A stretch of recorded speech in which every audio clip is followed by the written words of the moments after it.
স্বপ্নটা যেহেতু অনেক বড়, বাস্তবায়নের কাজও অনেক বড়। অনেক বছর ধরে হালচাল ভালো না। এক্সাম্পলারি পানিশমেন্ট দেখতে চাই। অভিজ্ঞ জ্ঞানী মন্ত্রী আমরা পেয়েছি। আমরা বাংলাদেশে মেধার মূল্যায়ন যখন করা শুরু করবো তখন মেধাবীরাও ফেরত আসা শুরু করবো। না ভাই, আমি দেশে পড়াশোনা করেছি, বিদেশে পড়াশোনা করেছি, দেশে পড়িয়েছি, সো আমার সব ধরনের অভিজ্ঞতাই আছে।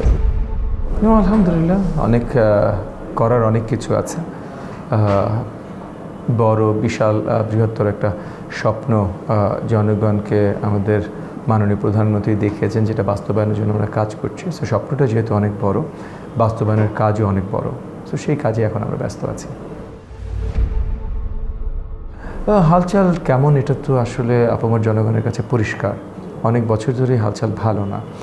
তো যেহেতু অনেক বছর ধরে ভালো না এবং অনেক জায়গায় এই মন্দাটা আছে, সো এটা উন্নয়ন করার জন্য আমাদের আসলে অনেক বড় পরিসরে কাজ করতে হবে। সেটার প্ল্যানিংই এখন এবং কাজগুলি আমরা করছি।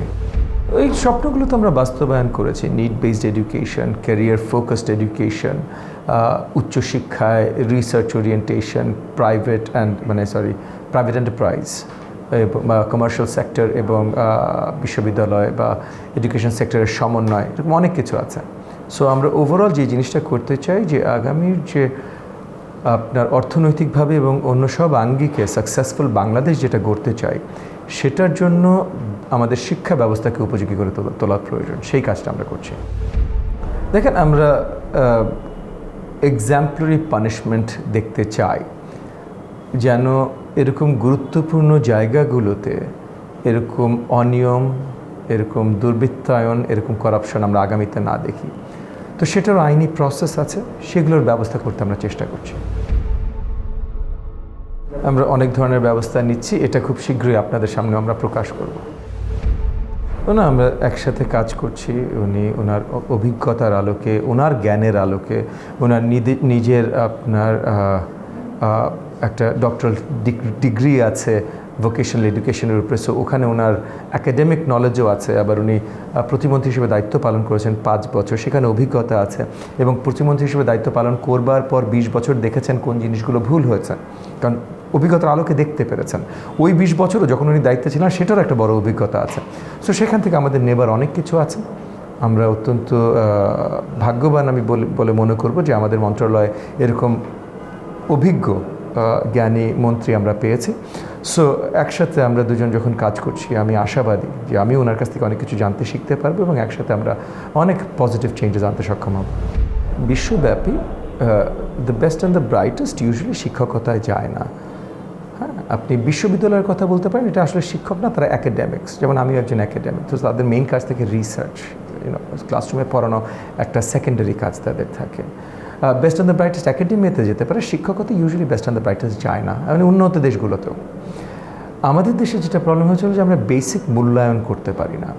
সো যে অ্যাভারেজ বা ভালো বা যে করতে পারবে এরকম লোকজনও তারা আর শিক্ষকতা ইন্টারেস্টেড হয় না। সো শিক্ষকের মূল্যায়নটা এটা অত্যন্ত গুরুত্বপূর্ণ, এটা আমরা সঠিকভাবে করতে চাই। আমরা শিক্ষকদের ভিতরে পলিটিসাইজেশন, করাপশন, এই যে আপনি নিজেই বললেন যে নকল সনদ থেকে শুরু করে আরও অনেক ধরনের দুর্নীতি এবং দুর্বৃত্তায়ন এগুলো হচ্ছে এবং হয়েছে। তো ওই জায়গাগুলো আমাদের বদল আনতে হবে, প্লাস তাদেরকে সঠিক মূল্যায়নও করতে হবে, যেন শিক্ষক হিসেবে কাজ করবার জন্য আরও ট্যালেন্টেড, আরও গুণী জ্ঞানী তরুণরা ইন্টারেস্টেড হয়। মেধার মূল্যায়ন, আমরা বাংলাদেশে মেধার মূল্যায়ন যখন করা শুরু করবো তখন মেধাবীরাও ফেরত আসা শুরু করবে, এটাই আমাদের মূল টার্গেট। এখন তো আমার দায়িত্ব শুধু দুটো, সংসদ সদস্য এবং প্রতিমন্ত্রী।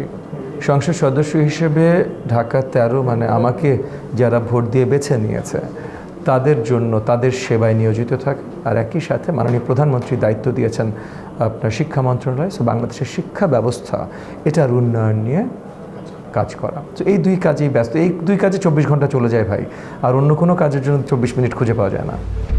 এগুলো আগামীতে বন্ধ হতে হবে, তাই বলে এক রাতে না, পর্যায়ক্রমে, যেখানে শিক্ষার্থীরা, গার্জিয়ানরা, শিক্ষকরা, ইনস্টিটিউশনরা যেন আস্তে আস্তে এটাকে বর্জন করে এবং ওই ওভারটাইম যে সময়টা করবে সেই সময়টার ভিতরে যেন অল্টারনেটিভ, অ্যাকচুয়ালি পুরো স্কুলেই, কোচিং সেন্টারের বদলে স্কুলেই শিক্ষা, হ্যাঁ, গাইড বইয়ের বদলে টেক্সট বইয়েই শিক্ষা, এই জিনিসগুলো আমরা রূপান্তর করতে পারি। এইভাবে আমরা কাজ করছি।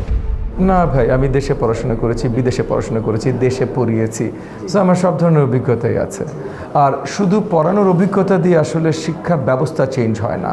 যে প্রাইমারি স্কুলে পড়িয়েছে, মনে করেন 40 বছর পড়িয়েছে, সে বিশ্ববিদ্যালয়ে কী হচ্ছে জানে না, সে সেকেন্ডারিতে কী হচ্ছে জানে না, সে মাদ্রাসায় কী হচ্ছে, ভোকেশনালে কী হচ্ছে জানে না। যে বিশ্ববিদ্যালয়ে 20 বছর পড়িয়েছে, সে প্রাইমারিতে কী হচ্ছে জানে না।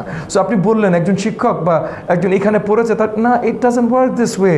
আপনার যেই জিনিসটা, ওই জিনিসটার জ্ঞান আপনাকে অর্জন করতে হবে, অভিজ্ঞতা অর্জন করতে হবে। ওই জ্ঞান অভিজ্ঞতা যাদের আছে তাদেরকে নিয়ে কাজ করতে হবে। কারণ আপনি যত জ্ঞানী লোক হন, সব ধরনের জ্ঞান, সব ধরনের অভিজ্ঞতা আপনি আপনার জীবন দশায় অর্জন করতে সক্ষম হবেন না। সো আপনার মূল দায়িত্ব হলো যে ওই জায়গাটায় যারা জ্ঞানী, ওই জায়গাটায় যারা অভিজ্ঞ, তাদের সকলকে একত্রিত করে, তাদের জ্ঞানের ভাণ্ডারটা একত্রিত করে যেন সঠিক ব্যবহার করা যায়। তো সেই দায়িত্ব পালন করার মূল দায়িত্ব আমাদের মাননীয় প্রধানমন্ত্রীর। আমি মনে করি উনি ঠিক সঠিকভাবে সেই কাজগুলো করছেন এবং এটার সেক্টর ওয়াইজ দায়িত্ব মন্ত্রী পরিষদে আমাদেরকে দেয়া আছে। সো আমরা ওনাকে অনুসরণ করে সেক্টর ওয়াইজ দায়িত্বগুলো পালন করতে চেষ্টা করছি।